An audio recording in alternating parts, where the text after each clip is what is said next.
Kuala Lumpur Jalan கூச்செங் பகுதியில் சாலையோர மரம் விழுந்து உயிரிழந்த 30 வயது இளைஞரின் குடும்பத்திற்கு கோலாலம்பூர் மாநகர மன்றம் 8,24,000 ரிங்கிட் இழப்பீடு வழங்க வேண்டும் என செஷன்ஸ் நீதிமன்றம் உத்தரவிட்டுள்ளது. கடந்த 2023ஆம் ஆண்டு நிகழ்ந்த இந்த விபத்தில் வேலைக்கு சென்று கொண்டிருந்த கிரேன் ஓட்டுநர் ஃபுன் முன் லாப் என்பவர் மரம் விழுந்ததில் பலத்த காயமடைந்து உயிரிழந்தார். இந்த வழக்கை விசாரித்த நீதிபதி எஃப்என்டி நசீலா அப்துல்லா சம்பந்தப்பட்ட மரம் மாநகராட்சியின் பராமரிப்பின் கீழ் இருந்ததையும் அதனை முறையாக பராமரிக்க தவறியதே விபத்திற்கு காரணம் என்பதையும் உறுதிப்படுத்தினார்.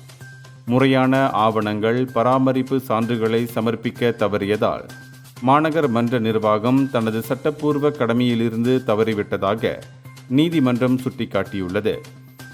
இதனையடுத்து ஈமச்சடங்கு மற்றும் வாழ்வாதார இழப்பீடு உள்ளிட்ட தொகையை வழங்க உத்தரவிட்டுள்ள நிலையில் மாநகர் மன்ற நிர்வாகம் இத்தீர்ப்பை எதிர்த்து மேல்முறையீடு செய்துள்ளது. இந்தியர்களின் இதய குரல் மக்களோசை.